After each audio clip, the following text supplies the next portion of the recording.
Greetings, everybody. This is Christopher Messina coming at you from the Messy Time Studios, as ever, on the delightful beaches of the last free state in America, Florida.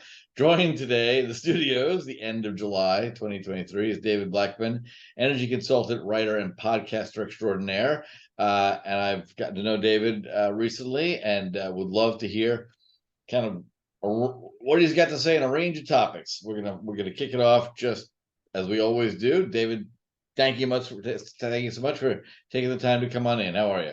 Hey, thanks for having me. Texas is still a pretty free state. We're not quite as free as Florida anymore, but it's not as free as we're hanging Florida, but in. I hope it can get back up in the freedom rankings. Yeah, yeah. I'm harsh on everyone except for South Dakota for the blunders the last 3 years. Oh my gosh, A lot yeah, of penance needs to be paid before I forget. yeah. So at this point in the midsummer cycle of 2023, what are the things that are leaping out at you the most, that are kind of most either interesting, concerning? Your Oh floor is well, yours. gosh, there's so much. One of the most interesting things that happened late last week, was the statement by the Secretary General of the United Nations that we are now have left the era of global warming and have now entered the era of global boiling. Oh yeah, that was fun. That was nothing histrionic or Yeah, hyperbolic there. the hyperbole is just unimaginable, I tell you. But in a serious note, more seriously, and I'm an old oil and gas guy. I was in the industry for 40 years. I follow the industry a lot. I follow renewables and everything that's happening in the transition too. But one of the most interesting dynamics to me here this year has been the fact that global demand for crude oil and natural gas and products, refined products, just continues to rise. And it's Sure. rising more quickly than anyone. And this is the third or fourth year in a row that, with the exception of 2020, of course, that global demand has risen more quickly than anyone really expected at the first of the year. Hmm. And so this year so far, we've seen the IEA increase its estimates for global demand for crude oil twice now during the course of 2023. OPEC. And for my listeners who I assume no knowledge, what is the Oh, IEA? I'm sorry, the International Energy Agency, which is exactly what it says. It's the Exactly what it international sounds like. agency that's funded by a group of 130 or so client countries that fund it, and it puts out really good reports for the most part about the situation. It started as just focused entirely on oil a couple of decades ago. Now it, of course, reports on the spectrum of energy as we diversify the energy space here. Mm. And they generally do a pretty good job. Sometimes I kind of question some of their stuff, but I question everyone sometimes too, OPEC and the U.S. Energy Information Administration too sometimes. So, Mm. but they continue to increase their estimates of demand. OPEC has increased its own estimate of demand a couple of times, although it revised downwards here in the late spring too. So it's gone back and forth. But I there's think some countries that are driving that demand more than others. yes, third world, yes, developing countries, Right. Africa, Asia. It's not happening so much in Europe. Actually, not happening at all in Europe. Demand has been on a slightly downwards trajectory in Europe. United States, it's kind of leveled off. So mainly it's coming from China and India and Africa and Indonesia and the Asian and African continents. And that's when you really look at the future, that's where the rising demand is going to continue to come from. Right. Unless those countries start really committing to, get weaning themselves off of that and moving towards more renewables. And it's difficult for a developing country to do that right now. It's difficult for everyone to do it Yeah, because all of these, luxury energy products, in my opinion, are taxes on the working class. yeah, Right? It's a little more irritating to charge up my Tesla to drive to the local cafe to sit on my laptop, you know. But how annoying it is for a working guy who all of a sudden gas is 450 Yeah. to fill up his Ford F-150. Yeah, but they don't seem to care about that. The climate zealots. Yeah, and some of the, the leaders in some of these developing countries, are starting to push back Yeah, on this to some extent. We had the energy minister in Africa, South Africa, late last week, complain that international investors had come in and shut down the country's most efficient coal-fired power plant, and their plan is to replace it, or was to replace it that is with a it. fascinating Yeah, interpretation of 20 years of African National Congress incompetence. They're yeah, pinning the brownouts and rolling blackouts on right. foreign investors. You got to be kidding me.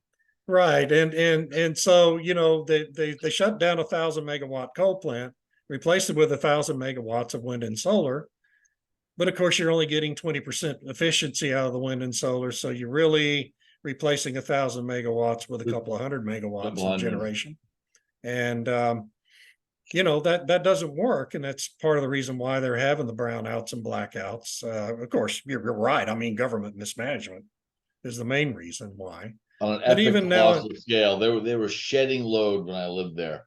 The year after that's right. apartheid You ended. used to live there. I'd Oh forgotten yeah, that. Oh my I was there gosh. for the honeymoon period. Yeah. That quickly has turned into a rather bitter inability to get divorced. Wow. Yeah, it's a disastrous. It's a really frightening situation in South Africa these days. Big time. Really is. But even in Europe, you're starting to see pushback. Some leaders in the Tory party. I mean, just today, the day we're recording this, God, I always do this. Rishi Sunak, Prime Right. Minister, announced that he's prepared to award something over 100 new permits to drill in the North Sea now. Right. If he's reelected, it's been misreported today. I've noticed some people saying that he announced he's already approved them. No, it's if he's reelected, he says he'll go ahead and approve it. There's a lot of pressure Yeah. in some of the European countries now to kind of scale back on the ambitions of the transition and recommit to a more of a fossil fuel kind of mix. What I don't see, and I'd actually be interested in your view on this too, is what we don't see, I think, at least in my view, if you want a zero carbon solution, you have to be focused on nuclear, Of course. and which is very high energy density, very scalable. Yes, it takes a long time to build the plants and permit them, but there's no time to start like now, right? I mean, it just Like seems to me a yesterday, no-brainer. Yeah. it is. I have no problem. It's like I won't listen to someone eating a hamburger with bacon tell me that my hunting is barbaric. Right. In the same way, I don't want to hear from a vegan either, but at least I'll listen. Right. Sure. Right. And the similarly, the quote unquote kind of green lobby, some of them understand trade-offs and reality. Others live in a dream world. Yeah. Absolute dream world. It's apparently they think in some way the grid is going to run on unicorn farts and rainbows because they hate coal, they don't like natural gas, right? And so they have no grasp of reality. And even if the renewable kind of infrastructure did generate sufficient electricity to meet the grid's needs, those require all sorts of minerals that we have to mine to take out of the ground that the same people who want Right. zero don't want mining. So I will have a conversation with anyone who's logical and about the trade-offs, but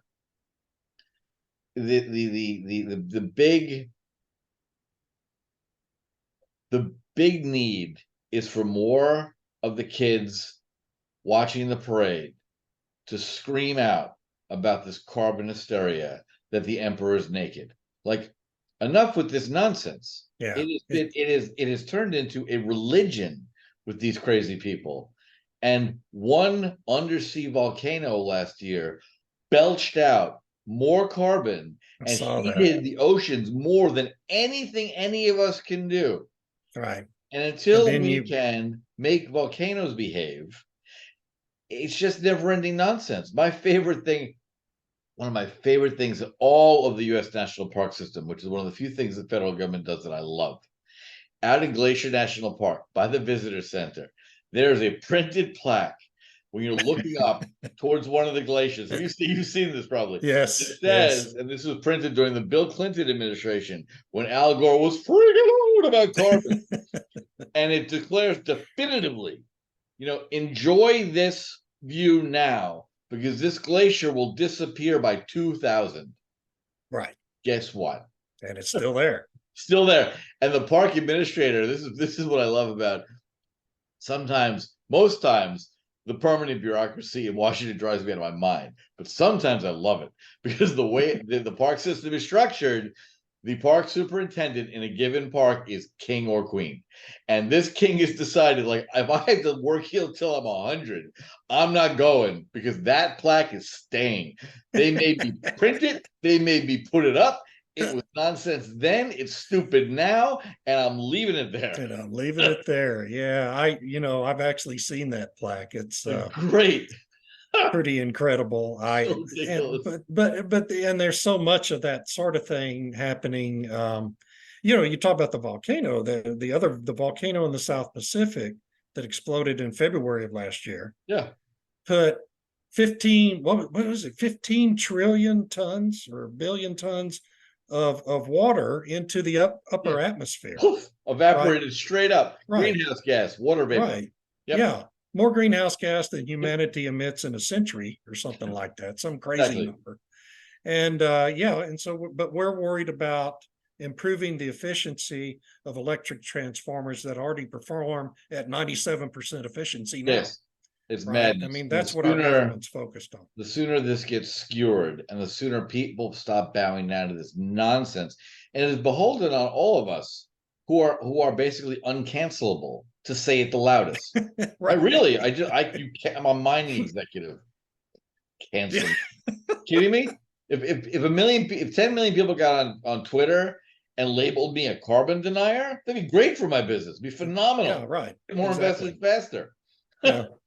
Yeah, I've been attacked so many times. I just ignore it anymore. I figured out how to ban people or block people on Twitter, and it just improved my life immensely. Just improve your life. What I love is I want all these Just Stop Oil idiots in England to come try that here in Texas or Florida. Yeah, I just can't imagine. There's one video of these idiots walking around like breaking gas fuel pumps at a store. You're taking away someone's livelihood. Right. What's your point, idiot? What's the point of that? What have you accomplished? First off, really, I invite you to come try that in Florida. Go right ahead. Come do it in Texas. Destroy a gas pump in the state of Florida and see what happens to you. Yeah. If they're not British, they ain't gonna be nice to you. Right. And when you see those videos, like last week, you had the video of the two protesters go into this art gallery, very high-end art gallery. Yep. And put spray paint on a portrait of King Charles. Right. And when you see that video, what I tell people is you need to think that through, okay? Because this is a very high-end art gallery. It has security. First of all, they have security staff who are on site, who are paid. They're not very good.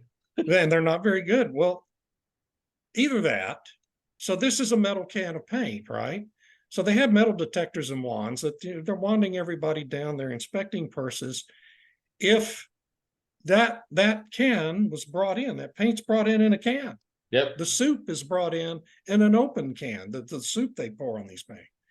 Well, this means that the security staff is cooperating with these protesters at all these museums in Europe, art galleries in Europe. Yeah. And that means, in all likelihood, senior management at these institutions are also a part of the scam. So why is that? And none of these people get punished. They don't get thrown in jail. They get taken down to the jailhouse. They get charged. They get booked, and then nothing happens to them except sometimes a fine. So this is not just this little discrete group of protesters. This is a lot of other people facilitating what they're doing, and you have to wonder what the motivations are. That's an apocalyptic cult. I mean, one commentator put that, this is nothing new in Europe. A lot of it was based in Christianity for years and interpretations of the Bible. This is their new religion. The Marxists have eschewed religion. in favor of a secularist view of the world. And if your view of the world is purely secularist and you believe there's nothing more important than the stuff you get and who gets what and who gets why and when and divvy up a first pie, you just become a lunatic, right? If you're convinced, and clearly they are. I mean, you look at these maniacs gluing themselves to the street in Europe, and the guys I love the best like just drive over them. Like, what are you nuts? Get out of the road. Boy, Right? I know, yeah. Guy is sitting there screaming like, my wife's having a baby, move. And they, who's more important than your baby? I would drive over that idiot in a heartbeat. I'll deal with the judgment of my peers later. Yeah. But God knows they all bow down to this stuff, and it's bizarre. I know. Bizarre. But one of the best things that's happened though is you have this group, a counter protest group, right, in England that's called Just Stop Horror. Just stop. I like that. That's good. And their job is their goal is they follow those protesters around. Yeah. And when they sit down in the street and block traffic, they run in and pull them out of the street, Right. so the traffic can flow. Well, that's a good solution. That's a good approach. And it's nonviolent. They don't hit them, they don't beat them up. I don't know if I could So do their that model could use a little tweaking. Yeah, exactly. That's what I think we need a point system for most punches thrown personally, but it's good I'm not part of it. Yeah, it's a terrible thing, and you're right. It is a cult. It's a very cult-like behavior, and it's been a feature of that movement for a long time now. It's not new, as you say. It's really not new. And like every millennial apocalyptic cult, when the date of human extermination comes and goes, they have an excuse for, they misread something, right? Like exactly. a bizarre little Scandinavian troll that runs all over the world talking to people. I've got no idea why they give this weird child a platform. The apotheosis of the weirdo leftist view of the world was Greta sitting down talking to the president of Ukraine, who I thought was busy prosecuting an existential war. Exactly. What's he talking to? Why does he have time for that? Why is she there? So you just got to pay attention to the symbolic virtue signals of these people. Right. She's the poster child, she's the Weird poster child for the movement. At this event with isn't he running war? Like, what's going on here? It's just so weird. But they all get their photo ops, right? I mean, Leo DiCaprio went over there. I mean, she's no more illegitimate than Leonardo DiCaprio. He's there. Sean Penn. At least the case can be made for someone like Leo. He's a very popular, influential American who might have the ear of some congressman who might get some money for Vladimir. Well, that's true. Right? That's true. He has a lot of money. Yeah. Right. Yeah. She's a climate scold bitching about carbon. What John Kerry did that. I thought it was one of the most ridiculous things ever. Yeah. When the war started, and they're like bombing maternity hospitals, John Kerry made the beyond tone-deaf comment that he hopes that Vladimir Putin is taking his carbon reduction commitment seriously. Yeah. I what know. Do you want, John? Do you want people to club children to death instead of bombing them? Like with that, because that's better for carbon. One of the weirdest sentences any politician has ever said, and that's a high bar. Yeah, right at that period of time, I happened to have scheduled an interview with Dan Yergin, who wrote the prize, the new map, and even he, it's the most soft-spoken, polite man in the world, was just apoplectic about that. He just said, I can't imagine why those words came out of his mouth. It's just bizarre. They were literally bombing a maternity hospital, and he's worried about the carbon footprint of the war. Right. Well, now we're going to have a peace summit sponsored by Saudi Arabia to negotiate a peace settlement for the war, and Russia's not invited to attend. Well, how are you going to? Yeah, I mean, how's that going to work? I can't. Honest to God, I really can't figure out what's the point of that. And so, when you read the news story, it's we're going to have this preliminary peace summit to which Russia's not invited, to work out a proposal that all these other countries can endorse to end the war in Ukraine. And that's designed to facilitate the follow-up real summit for peace negotiations. But we're not going to invite Russia to that either. So if Russia's not a party to the deal, how are you going to end the war? It's all for show, and that's really a big part of the problem we have is so much of what happens in this space where climate and energy are concerned is all for show. Yes. It's just for show, Yeah. and propaganda for the public to consume, and to keep the public confused and frightened, and to help facilitate the policy efforts by these folks. Absolutely nothing. Have you seen Oppenheimer yet? I have not. We don't go to the movie theater anymore. I'll see it when it streams. I'm not gonna. I ruined nothing for it. So packed audience a couple of days ago, and we go watch it. And now, I of course got my own biases. They didn't emphasize the University of Chicago nearly enough, which I think was a grave error. So but aside from that, it's actually not a bad representation, and it was more of a biography than it was about the Manhattan Project. So the focus was Oppenheimer. Best line in the whole movie, which I'm not ruining the movie. People know how the movie ends, so I can't ruin it. No spoiler. Showing the first meeting of General Groves and Oppenheimer. And Groves comes in and they're talking, and Groves says, I've heard that you're a suspected communist. And Oppenheimer says, I'm a New Deal Democrat. And Groves says, I said suspected. I collapsed, roaring with laughter in a theater full of stone-faced people who did not get the joke. Didn't get the joke, yeah, of course. Phenomenal. No one under the age of 50 will get that joke, unfortunately. It was I said suspected. I didn't think I could stop laughing. It was so good. I have a warm spot for Oppenheimer and the University of Chicago myself. I went to the University of Texas, and we have the big bass drum that our band uses. Mm-hmm. And I was in the band for a year and played that drum. And of course, it was a gift to the University of Texas from the University of Chicago back in 56. It was probably radioactive at the time. Of course it was. Because it had been, in the same location. Did. Yeah. Well, the football games, the opposing team was given the hot locker room. Right.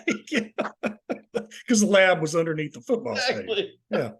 Anyway, that was a nice gift. That was a very nice gift. But that's fun. What were we talking about? How did we get off on Oppenheimer? Nuclear. Energy and reality and acceptance of objective reality. Exactly. Right? Exactly. It's funny that I'm a proud member of the New York Coal Trade Association. And so if you think they beat up on oil and gas, like they're still arguing about the relative merits of how evil oil and gas is. I may as well be Satan barbecuing kittens. Yeah, boy, no kidding. You talk about coal. Yeah, but your rare earth mine, that's one of the real crucial pieces to all it will this, change. Right? The hilarity of all this is that there are incremental marginal changes that will improve our ability to move to a future where less carbon spews into the atmosphere, and that's fine, right? I'm a big fan of lessening acidification of the oceans, and I prefer if my fly fishing streams in the Adirondacks were more productive. So, I got a lot of selfish reasons for wanting cleaner air too. That's a great idea. None of my concerns come near the fact the planet's heating up, and even the lunatics had to ditch that when their own data began to be clear that even on the tiny timeline, never mind the fact of statistics and timelines and the rest of it, the insane claim someone made last week, this was the hottest day in 120,000 years. What are you talking about? We have data for 40 of those years. Where did you get that number from? I was like, this is the stupidest day in recorded history. So there, we got two big days. Yeah. Well, Gutierrez's global boiling comment was made the day after boiling. It was made the day after the BBC falsely reported that the Gulf of Mexico had heated up to 101 degrees. 101 degrees. Right? The Gulf of Mexico, if I look outside, is boiling and all the fish have died. Insanity. Yeah, and the actual temperature in the Gulf of Mexico is probably average about 85 degrees right now. Mm-hmm. What they did was they took a temperature measurement of very shallow waters in a lagoon in off the south coast of Florida, a lagoon, not even in the Gulf of Mexico. So 8 inches of water extrapolated on the bottom, soaking up solar radiation. Right, exactly. And but what they rely on, of course, is that people read the initial claim in the BBC, and nobody reads 24 hours later No, the report that completely debunks the initial claim. And they're right, nobody does read it.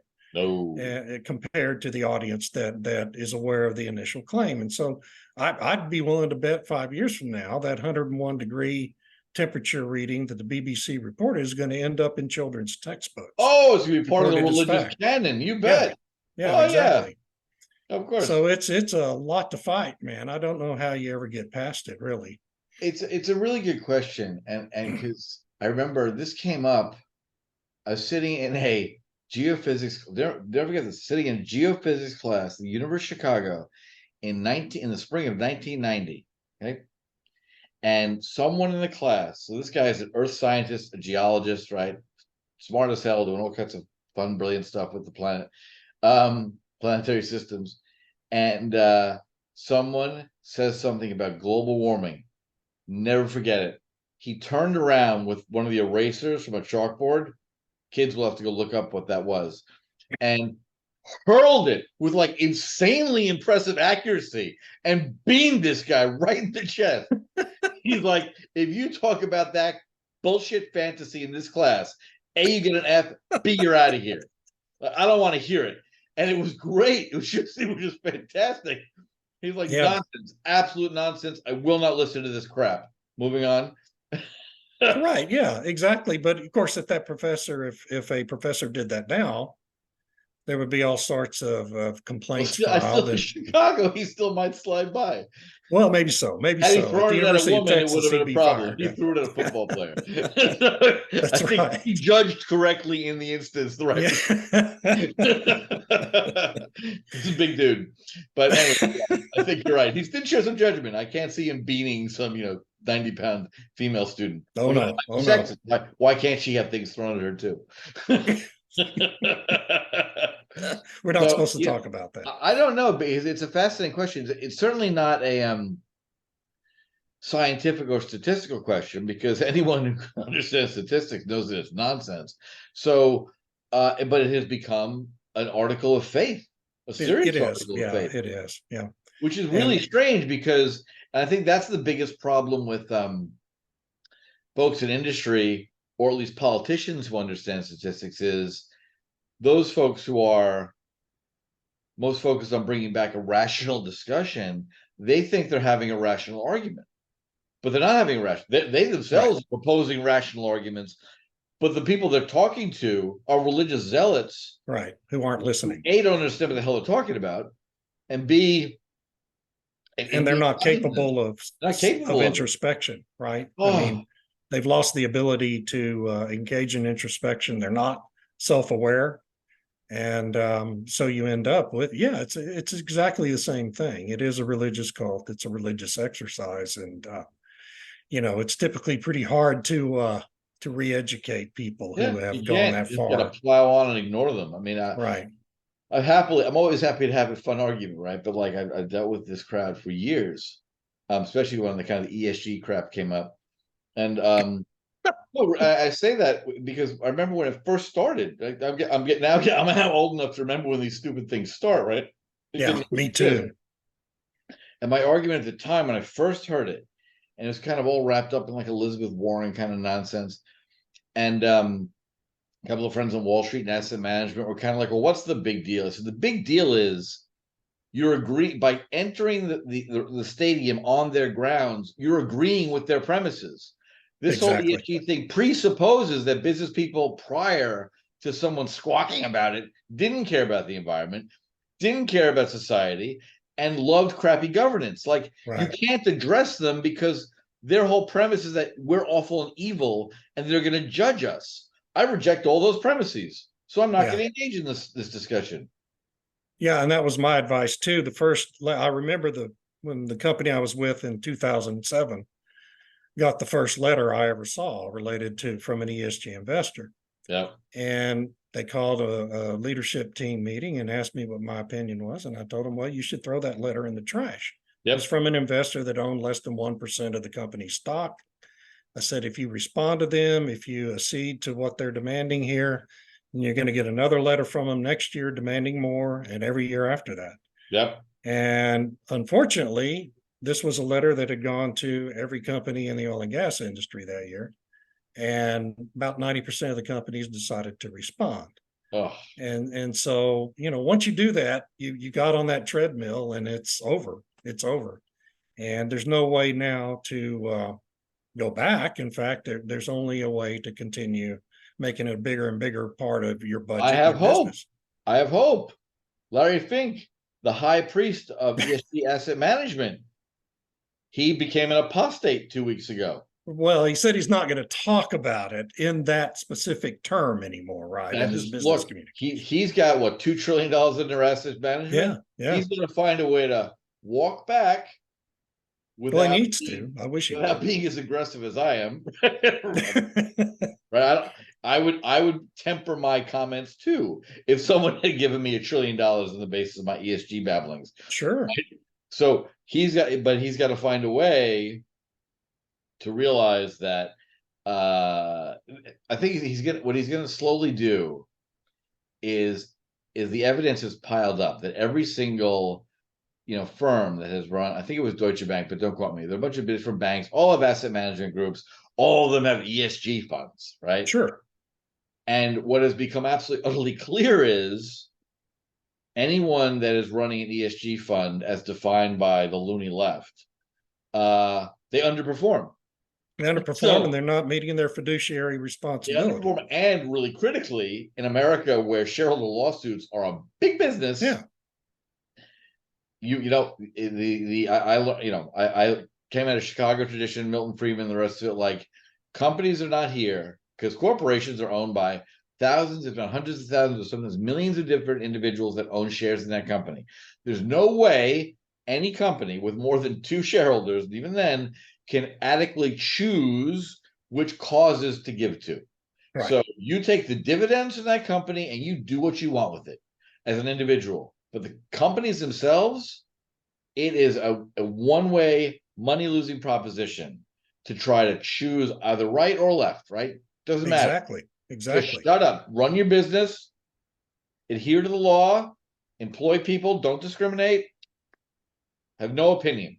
Which, by the way, those companies were already doing before they started getting those letters, right? But they were told that those 90% acceded to these requests, and many of them thought, well, if I just answer this logically, this will go away. Right. Oh no, that was exactly the attitude. They didn't know the mindset of the nutcase who wrote that letter. Yeah, and by that time that those things started coming, I'd been dealing with the people writing those letters, the people who were pushing those people at all the ENGO groups for 15 years. I mean, I knew how they think. I knew, what was going to happen. We'd seen it all before. And, I don't know why they included me in that meeting if they weren't going to take my advice. I was afraid I was going to get fired that day, to be honest with you. That's really funny. Yeah, I was a very unpopular guy.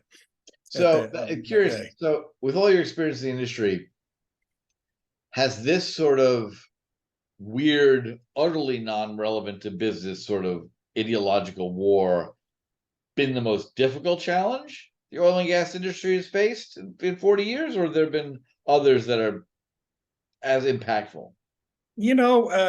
So those of us, and I was as guilty as anyone when I was in the industry, okay? The industry really complains a lot anytime a new regulation comes along. And it's always going to be the end of the world. Right. And the same thing was the fact with ESG. It was like everybody started complaining and bitching and moaning about it. And rightly so. It's a waste of time, a waste of resources. You're spending all this money doing these annual reports that you really shouldn't be having to do. Right. But at the end of the day, these companies and the people that run them are very resilient and resourceful people.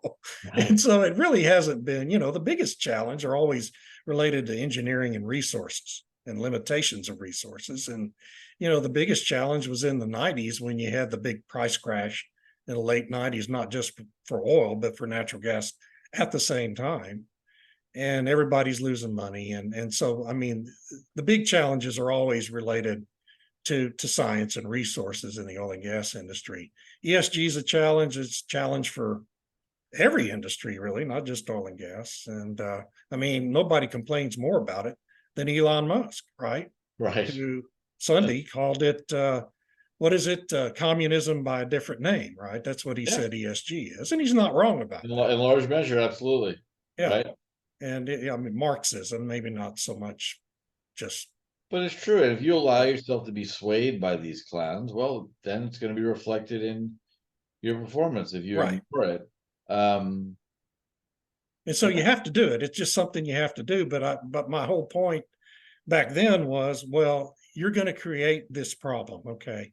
You start responding to this, then you're helping create the problem. yep. And then you shouldn't complain about it when you get another more onerous letter next year. And And then that already has now become instantiated in regulation. I mean, the madness right. of you're a company, I need you to calculate your carbon footprint. That's stupid enough, right? But It really then is. under this last, this is SEC, they want you to also. It hurts my brain so much. It's like I stuck my head in the sand. I refuse to find out the denouement of this nonsense. But the proposal that you're going to also have to report the carbon emissions of your supply chain. Right. So, Yeah, okay, tier I'm three. going to go through Right. some bizarre exercise. I'm going to tell my finance team, all right, estimate how many cars do we have? How many trucks do we have? Like, get some ballpark back of the envelope figure about what we do and how much carbon that puts in the atmosphere. And then okay, we'll submit a number to someone. Great. Right.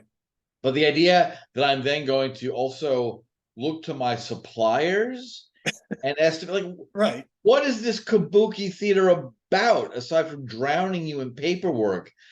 And then these are the same people who are like bitching about, well, why aren't there more jobs? Well, because I just spent $7 million working on a fictitious number about carbon. Yeah. Thank you very much. Right. Yeah. I And how could are have you hired supposed to 70 measure that? people for that. Yeah. And there's no science to any of it, right? They're No, just going to no. invent this formula you have to use Yeah. to estimate it. There's no science to it. There's math, I guess you could call that a science, but the math is based on nonsense, absolute nonsense. Yeah. And that's why, ExxonMobil, which is always the company that deals with these things most rationally among all the majors. They're like, we're going to focus on our tier one emissions. We're going to reduce those tier one emissions. We're not even going to try to calculate tier three. Because it's Why would we nonsense. do that? Because it's nonsense. Tier two, they'll give lip service to, but really the only thing you're in control of is tier one, what Yeah. your company's doing and the emissions from your operations. That's what you can control. You can't control what your service companies and your customers do. No. You just can't. So why are you wasting time on it? But you're right. When SEC comes out with a final rule on that, then even ExxonMobil's going to have to figure out a way Yeah. to estimate these tier three, scope three. I keep saying tier, it's scope three. But it's the same thing. Yeah, It's the same same thing. nonsense they did with Yeah. both Sarbanes-Oxley after the Enron Right. collapse and with Dodd-Frank, just Right. endless paperwork designed for nothing. So the politicians and regulators can Say, say they're did doing something. something. Yeah, they did something all right. I tried to explain this to folks that the Fastow and the other criminals at Enron went to jail under laws that existed when they committed their crimes, right? The whole premise of Sarbanes-Oxley was that Andy Fastow, the CFO of Enron, and his colleagues, Skilling and CEO, right? They would commit all this fraud, right? But then if Sarbanes-Oxley had been in place, at the end of that period, they had to certify that it wasn't fraud. Then they would have, oh, you got me. Yeah. And they wouldn't have done it, right? Like nonsense. So every listed company in the world, and then of course we went from 18,000 listed companies to 12 in large measure because smaller cap companies no longer felt the burden of reporting was worth it to try to access the public markets for capital. So innovation decreases, publicly available stock for retail investors and mutual funds, all those decrease, all because these idiots wanted to quote unquote do something. And they tripled down on that idiocy with Dodd-Frank. Like Dodd-Frank was Sarbanes-Oxley on steroids. And the stupidest thing, and there's a list, but the dumbest thing that where the Republicans really fell down when Trump took office was the first thing they should have done was abolish Dodd-Frank. The very first Oh, thing. sure. They voted on day one and gotten rid of No it doubt. and done. And would have that destruction of that legislation caused so much damage in the financial sector that, as I'm sure you've heard people say, we got Dodd-Franked, right? We're running a perfectly profitable business, and then they changed definitions of capital adequacy, and all of a sudden I'm out of business. No customer lost money. We were making money. Everyone's happy. No one was unhappy. And all of a sudden I got Dodd-Franked and I'm out of business. Well, this whole discussion is just proof that Ronald Reagan was right. The 9 most dangerous words in the English language are I'm from the government and I'm here to help. I'm here to help you. Yeah, exactly. Do something is the worst motivation possible for a politician. So, that's our big hope. And that's why I half jokingly, but refer to Florida's last free state in the nation, and we got lucky.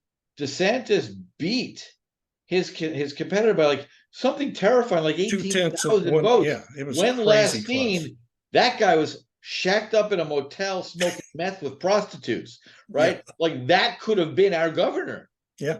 Yeah, and he was a rising star in the Democratic Party. Star. That commie nutcase had been our governor during the Wuhan hysteria. We would have looked like New York or California.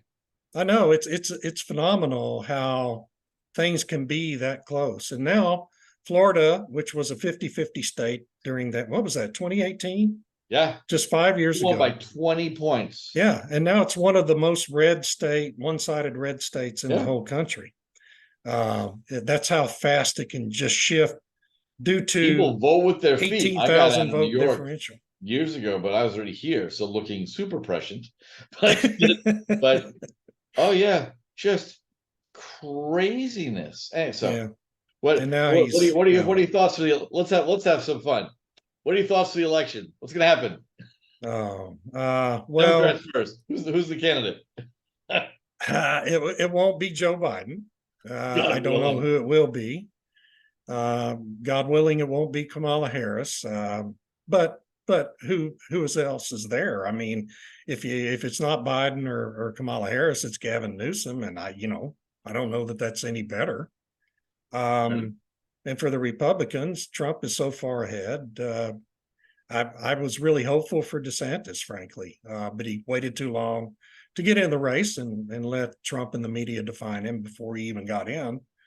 And so he's, his campaign isn't going anywhere.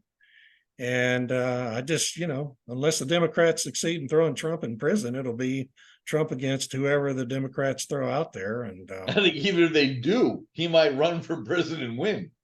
Well, he might, he might. And that's the thing. They think making him a martyr is playing to them. Yeah, and it's not playing well. No, it's making him stronger. And I don't understand what their strategy is. It's hard to see them winning a case because you're always going to have one person out of 12 in any jurisdiction you're trying him in who's going to be a hardcore Trump person. I mean, you're just not going to be able to prevent that. And you're always the best you can hope for is a hung jury in any of those cases. Yeah. So, well, I've come to, I try hard to listen and engage in debate. I do, because it's what is costing us the country is this artificial. Yes, it is. Everyone's got to scream past each other. I engage constantly when I've got time on Substack notes or something. I was thrown off Twitter long ago for questioning, why there are 97 genders. Hate speech banned forever, whatever. Right. Yeah. That was after Elon took over. So let's not. That was after he. Wow. Let's not have any fantasies that he has tight control over what's going on there. Well, yeah. No, he does not. But the passionate, inchoate hatred with which people deal with Trump is really horrifying. It is. Yeah. It really is. I engaged on this. I had back and forth just a few times in the last few weeks. Said the FBI threw his lawyer out of the house while they pawed around for 8 hours. I don't care if you hate Trump and want him tried for treason. I've tried to make this point repeatedly. If a billionaire former president can have his individual rights trampled like that, they can do whatever they want to you. Oh, yeah. Right? It is fundamental. John Wayne Gacy, a child rapist, mass murderer, has the right to have his lawyer present while the police search his home. You're telling me the president over a bunch of boxes can have the rights for which we fought a Revolutionary War abrogated? They hate him so much they can't even hear the point. Yeah, and they somehow think they're immune from that. Oh, yeah. Oh, well, why do you think you're immune from it? The cloak of righteousness. Well, I've done nothing wrong. Oh, really? So I had Harvey Silverglate on the show a little while ago, and if you don't know his work, Harvey, this is what's so funny about the modernity. Harvey is a classic 1960s liberal, classic Harvard law professor, right? Lawyer, brilliant guy, an actual liberal. Yeah, wrote this brilliant book. It's something like 3 felonies a day. Like, basically, if the laws are so badly written and the administrative state has taken over so badly that any federal prosecutor could arrest any one of us and get a conviction based on a felony based on the sprawling code. That's his whole point, right? That the administrative state, given Chevron deference from the Supreme Court, where the regulatory bodies can just make laws without Congress, has caused all this. And I had him on the show, and there is no daylight between me and Harvey. None, right? If I were his age and we were back in the 60s, I'd probably been one of the ROTC guys punching him at a rally and vice versa, right? But probably, yeah. On this topic, no daylight. And the fact that the last week, when the Republicans, of course, held hearings on government-assisted censorship and big oh my God, and Robert F. Kennedy Jr. comes up. Yeah, that was the scariest hearing in American Every Democrat stood up and demanded that he be silenced. Yeah. I'm looking at them like, are you performance artists? Yeah, well, this is the point of this hearing, and you are proving it. Yeah. And the fact, 85 days in, the Biden administration, after 1968, when Sirhan killed Robert Kennedy, every presidential candidate gets Secret Service protection. Robert F. Kennedy Jr., 96 days ago and counting, put his request in. It has been denied. It's been denied. Yeah, Mayorkas made a public statement about it. Yeah, he's polling at 25%. Yeah, and the Biden administration has denied him Secret Service protection. Orwell couldn't make that up. It's so ridiculous. Yeah. I mean, that's not just corrupt. That's actual evil, right? Yeah. I mean, there's no one more at risk here than Robert F. Kennedy Jr. No one. Right. No one. And I didn't mean to omit him when we were talking about potential presidential candidates.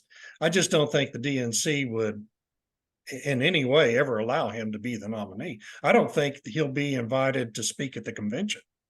Which might make him win. Well, it could, but I mean, really, I think they are badly misunderstanding their own party. I mean, badly. Right? I hope so. The Republican, when Trump started his second time, right? Everyone laughed at him. Right. And all of a sudden, by the time there were 4 left, too late, they realized, oh my God, it's for real. And he wiped the floor with them. And I think RFK Jr. is going to do it. The only good part for him is he's got personal bodyguards who are probably better than the Secret Service. Yeah, hopefully. But the point being made is that's only because he's insanely rich, right? Yeah.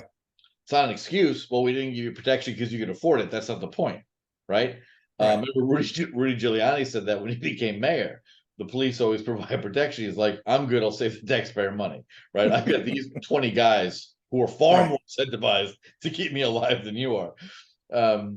Yeah, I'm fascinated. I think I would love to see Bobby as the candidate. I would. Well, I would too. I mean, given the potential, the options that are out there for the Democrats, obviously, I think he's certainly right about a lot of things. And I think it's a travesty, for example, that Anthony Fauci is still deified in our society. I mean, I think he belongs in a federal penitentiary. By half. Oh, and Fauci, Burks, they should be on trial for crimes against humanity without a question. Oh yes, no question about it. And RFK Jr. understands that, and he's the only Democrat I've seen who's willing I mean, literally not just presidential candidate, but the only Democrat political figure who's willing to say something like that about Fauci. And it's what was done to our civil rights in this country. Crazy. And it's Trump's fault. I mean, it's Trump's administration. So I blame Trump for it as much as anyone. Luckily, Florida had a governor who initially kind of went along with the program, but then quickly recognized, wait, no, we shouldn't be doing this. We can't be doing things like this. Our governor in Texas was a lot slower on the uptake and had to form an advisory committee of 59, literally 59 person advisory committee to give him political cover for every decision he made. And that was when I realized that, oh my gosh, Florida's got, Florida's gotten ahead of us. A whole lot better governor than we've got going, right? Yeah. But anyway, so I mean, it's not, we can't blame it only on Fauci, right? This was the Trump administration that did this to us. And what was done to us was a travesty. It was so beyond, and I refused. I write for the Brownson Institute. When I got thrown off multiple platforms for quoting Dr. Alexander, who was part of Trump's administration, because he is. Oh yeah, I got suspended by Twitter and Facebook multiple times. Crazy, and just all this absolute insanity. That they just absolutely lied, and I just I completely go along with it. I knew I got the statistics in January and February from Northern Italy, from the Institutes of Health, and I'm reading the statistics. Average age of death is 89 for men, 90 for women, all with pre-existing illness.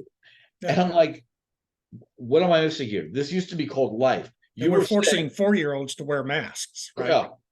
Children. I said to my wife when I traveled, I said, look, I'm going to be that guy on the news. I walked through every airport without a mask on. I refused.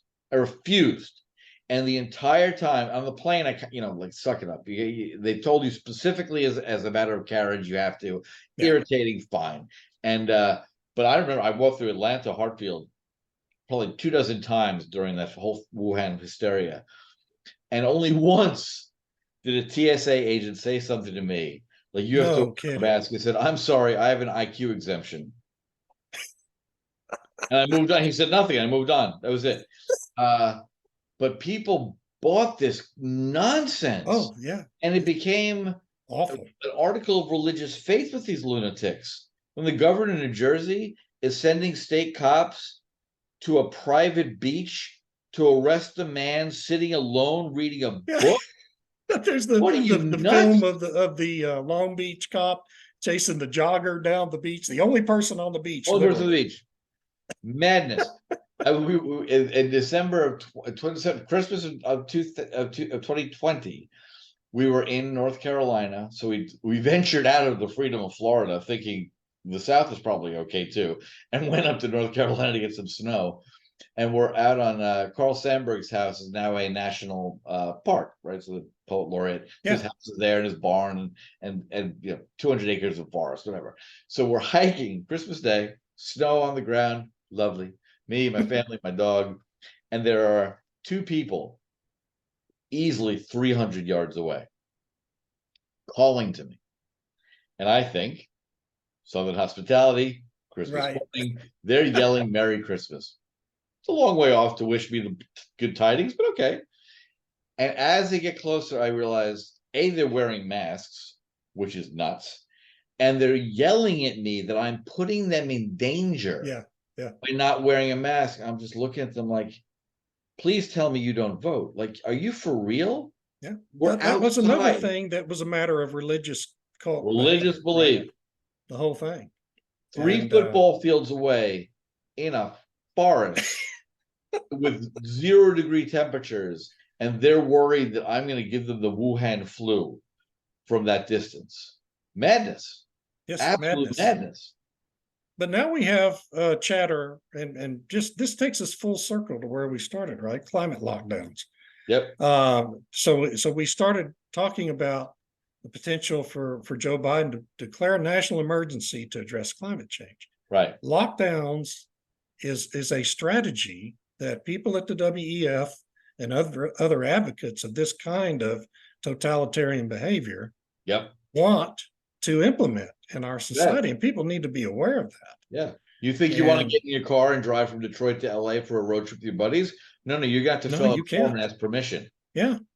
Yeah. They want to restrict your ability to use your car, restrict your ability to move around. And I mean, these are serious discussions happening, folks, with people who advise your policymakers. Yep. You need to be aware of this. And it's frightening, man. I wouldn't put it past Biden's people to try to do something like that in an election year. If the election numbers look like they're not going to go his way, locking him in the basement and locking everyone else up worked last time. Let's try it again. Yep, exactly. I think they'd be surprised at the response. Oh, I think they would too. I think they would be blown away, especially now that Musk has ensured they don't have a monopoly on the flow of information.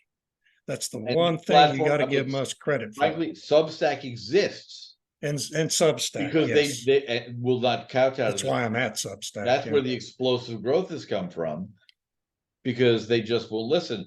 Things like Parler didn't make it because it was supposedly going to be kind of the right wing Twitter. Yeah, but it really just became populated by morons. I mean, that was morons. Yeah, I actually had a Parler account for about 24 morons. hours. I had an account too, but everything I saw was so completely insane. It wasn't free speech; it was nuts, and so it didn't make it. Thankfully, I guess. But things like Substack have worked so far. It has, and it's really an easy platform to use, and you don't have to worry about. I swear to God, if you say the word Nazi, if you say the word Nazi in a YouTube video, and I'm sorry if I'm getting you in trouble, if you say that word, it causes the algorithm at YouTube to go berserk, and LinkedIn, and Twitter, and Facebook, all of them. Yep. You can't write that word, and it's bizarre. It's just such a bizarre thing to me that you can't talk about a fact of history without setting these algorithms off. It's just crazy. And especially with regards to that term, what I find just so poignantly beautiful in an artistic way is they're National Socialists. The media uses the phrase as if they're right wing. No, they're not. They're socialists. Yeah, they were the epitome of leftism. Point. Yeah. That was Hayek's point about socialism. That the end result of socialism is in violent enforcement of laws you don't like because they have to demand conformity. Exactly. I love when they all try to paint this as some group act stupidly. They go, well, they're not. No, they're not. No, they're not. Actually, they may be morons in a dozen ways. Oh yeah. So, yeah, they were morons, all right, but very clever morons. We'll end on that. I think the takeaway from anyone is, if you're even remotely concerned about your freedom and the propensity of these tin pot dictators who sit atop our government, call your supposed representatives and tell them that in no way, shape, or form is there any emergency about the weather. Oh, no, it's just insane. It's insane. Yes. They've been screaming out this hair on fire for decades now. Yeah. The only culmination can be we're now at global boiling. I mean, did someone get the global boiling? That old fashioned hook to yank him off the stage? Like, what planet are you on? I can't wait to see what he rolls out at COP28. He has to ramp up the rhetoric every time he speaks, so COP28 is going to be really interesting. When they're screaming and yelling, I just very quickly, because I'm just predisposed to make friends everywhere. And this is a decade when I lived in Manhattan. And some young woman had just come from some screaming about the climate rally. I don't know what it was, but I'm in the elevator with my wife, my kid in the stroller, and she starts in. 28 floors to go. She starts in about global warming, which it still was. It wasn't climate change yet. It was just about to become climate change, and And I said something about, oh, that well, it just becomes. I said, well, but the planet's not really heating up. I mean, isn't that what the latest data says? And she looks at me, was like, well, that's why they call it climate change. I said, well, I guess that climate volatility is not quite as catchy and not as scary. And then she realizes who she's talking to. And she's like, yeah, exactly. Retreats to the corner and mumbles until she leaves. Right. But I'm like, don't you have a more fun religion? I mean, it used to be like, at least Timothy Leary, he promulgated a fun religion. Yeah. Turn on, exactly. Tune out, tune in and drop out. Yeah, take a lot of acid and run around naked in the woods, listen to music. Exactly. That sounds like a fun religion. Really irresponsible, bad for your long-term health. Give you a lot of there's a lot of negatives, but at least it was a fun pitch. Yeah, I mean, even the Moonies were more fun than these people. Yeah, even the Moonies were more fun, right? I mean, gosh, it just except for the kidnapping part, but you know. Yeah, but like there are downsides to every structured religion. But think about it, like, what is it with this generation where they're drawn to a misery cult? Oh, I know, and it's doing so much damage, emotional damage to young people. I mean, it really is. It's a form of child abuse to be telling school children that you have no future, that the world's going to burn up, and it's all because of your parents' generation, and they're horrible people. They're horrible cars. Yeah. They're cows. It's just crazy. Luckily, I have two granddaughters who are kind of immune to it because they've had proper parenting. And but the stories they tell about what they're told at school about this stuff is truly frightening, because so many of those kids don't have. I mean, they don't have parents, period, and some that do. No source of logic in their life. Right. Yeah, they have no stability in their lives, and it's so sad and frightening, really, for the future. Anyway, that's my upbeat message. Last point about the coming Biden declaration of climate emergency. I would go out right now, and wherever you are, drive 10 miles. And then put a marker there, and then circumscribe a circle around that, which is out the center. That's where you'll be allowed to go. Exactly, without a permit. Yeah. Only if you behave yourself. Right. And they'll track you on your phone. They'll make you keep it on, and you'll get it'll be Black Mirror all over again. So until then, David, thank you so much for taking the time. Thank you. As per usual, please do yourself a favor and turn off the mainstream media who are lying to you, and tune into Messy Times as frequently as you possibly can. Bitcoin mining, Bitcoin wallet, blockchain, stablecoins, MetaNet, the evolution of money. Everybody is talking about Bitcoin today, but what exactly is it? Learn the basics from experts. Learn what Bitcoin is, how it works, and why it matters.